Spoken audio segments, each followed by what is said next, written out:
Thanks a lot. General McMaster, you came out to the stakeout area yesterday, and coming out to the stakeout area, you said that the Washington Post story, which came out late yesterday afternoon, was false. Do you stick by that assertion? Do you think that every element of that story is false? And do you have anything to correct in terms of what you said at the podium yesterday afternoon? No, I stand by my statement that I made yesterday. And what I'm saying is really the premise of that article is false, that in any way the president had a conversation that was inappropriate or that resulted in any kind of lapse in national security. And so I think the real issue, and I think what I'd like to see really debated more, is that our national security has been put at risk by those violating confidentiality and those releasing information to the press that could be used connected with other information available to make American citizens and others more vulnerable. The General was classifying information released. General was classifying information released. Sir, can you tell us if Prime Minister Netanyahu would join President Trump at the Western Wall? And does the President believe that the Western Wall is part of Israel? It's part of his what? I'm sorry. No, no Israeli leaders will join President Trump to the Western Wall. He's going to the Western Wall mainly in connection with the theme to connect with three of the world's great religions and to advance, to pay homage at each of these religious sites that he's visiting, but also to highlight the theme that we all have to be united against what are really the enemies of all civilized people, and that we have to be joined together with an agenda of tolerance and moderation. General, I just want to try to dig into some details of this reporting on the president's conversations with the Russians. Are you denying that he revealed information that was given to the U.S. by an intelligence partner? So what we don't do is discuss what is and what wasn't classified. What I will tell you is in the context of that discussion, what the president discussed with the foreign minister was wholly appropriate to that conversation and is consistent with the routine sharing of information between the president and any leaders with whom he's engaged. Was it information the U.S. received from an intelligence partner? I'm not going to be the one to confirm that sort of information that could jeopardize our security. U.S. allies that do have these type of intelligence sharing relationships with the U.S. will stop providing that information? No, I'm not concerned at all. That conversation was wholly appropriate to the conversation, and I think wholly appropriate what the expectations are of our intelligence partners. If I can follow on that, General, have you reached out to foreign partners who might have contributed such information to the U.S. and talked to them about it, tried to reassure them? If so, what was their reaction? I have not, and I'm not sure what conversations have been held about that. Carol. Going back to what you were saying earlier, if there was nothing that the president shared that he shouldn't have shared, why did his counterterrorism advisor contact the NSA and the CIA about what he had said? You know, I would say maybe from an overabundance of caution, but I'm not sure. I mean, I've not talked to Mr. Bossert about why he reached out. But you were there, so what presumably you would understand why there was a reason to reach out. Sure, I was in the room. The Secretary of State was in the room, as you know. The Deputy Assistant, the Deputy Advisor for National Security, Dina Powell for Strategy, was in the room, and none of us felt in any way that conversation was inappropriate. General, Thanks, Sean. General, if you can tell us, when was the decision made to share that information with the Russians? Did the president spontaneously, on the spot, decide to give that information over, or was there an interagency process or some kind of formal decision-making process in advance of that meeting with the Russians last week? Well, as you know, the president, it's wholly appropriate for the president to share whatever information he thinks is necessary to advance the security of the American people. That's what he did. As to your question on had that information been shared previously, I'm not sure about that. When did he make that decision, though, sir? When did he make the decision? When did he make the decision to share the information? He made the decision in the context of the conversation, which was wholly appropriate. So let's just, I think it's worth recapping one thing here. The president was meeting with the foreign minister about the terrorist threat. He had also raised some difficult issues.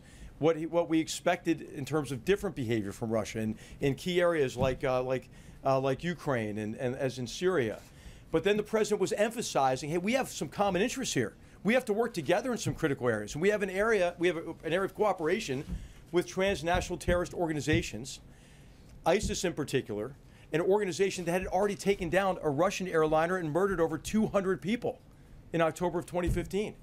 And so this was the context of a conversation in which it was wholly appropriate to share what the threat was as a basis for common action and coordination and Did you make the cooperation. decision in the moment then, during the context of that conversation?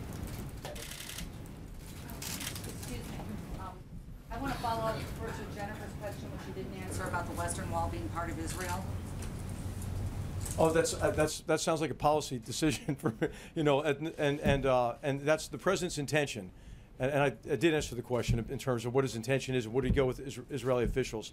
The president's intention is to visit these religious sites to highlight the need for unity among three of the world's great religions. Unity in confronting a very grave threat to all civilization, and unity in embracing an agenda of tolerance. Can I finish? Can I get to the question that I had, please? Did the president reveal a city? And that, I mean, the spin is that the president revealed the name of the city, and that gave away information that undermined an ally. Okay, I will answer that. Okay, so all of you are very familiar with the threat from ISIS. All of you are very familiar with the territory it controls. If you were to say, hey, from where do you think a threat might come from territory that ISIS controls, you would probably be able to name a few cities, I would think. And so it was nothing that you would not know from open source reporting in terms of a source of concern, and it had all to do with operations that are already ongoing, have been made public for months. Sorry, to get back to my question, sir. Was this information that was shared with the Russians also the same content that was shared with our allies? And specific to this threat, which the president says was in relation to airlines, is this an imminent threat? Was there a justification for, in that moment, needing to share it with the Russians? Yeah, I don't want to get into specifics of what exact information is shared with what exact allies, but information on this topic of the threat to aviation was shared with multiple allies. And as you know, there are already policies being put in place to protect against that threat.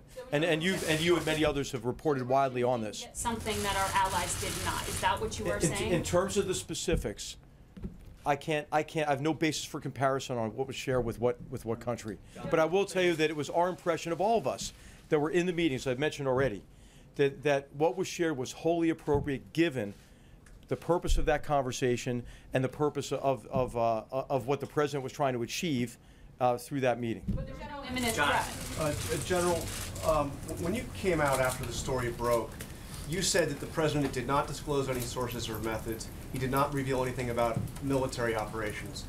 Why were you denying things that were not even reported? What the report said is that the president revealed classified information that had been shared by one of our allies in the Middle East. So the question is simply a yes or no question here.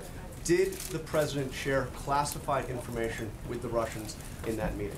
And as I mentioned already, we don't say what's classified, what's not classified. What I will tell you again is that what the president shared was wholly appropriate. The story combined what was leaked with other information, and then insinuated about sources and methods. So I wanted to make clear to everybody that the president in no way compromised any sources or methods in the course of this conversation. General, you do say, though, that national security has been put at risk by the leak of this. Do you have any idea how this got out, and what steps are you taking by virtue of discovering this, as you did, to try to limit the potential for any more leaks of national security information? I think national security is put at risk by this leak and by leaks like this. And there are a number of instances where this has occurred. And I think it's important to investigate these sort of things and to make sure that we have trusted organizations across our government that allows for the free sharing of information and collaboration. I mean, in terms of national security, what is critical is that you can assemble the experts you need. You want a bigger group, right, for any of these complex problems because you need their expertise. You need the tools that they bring to bear from different agencies and departments.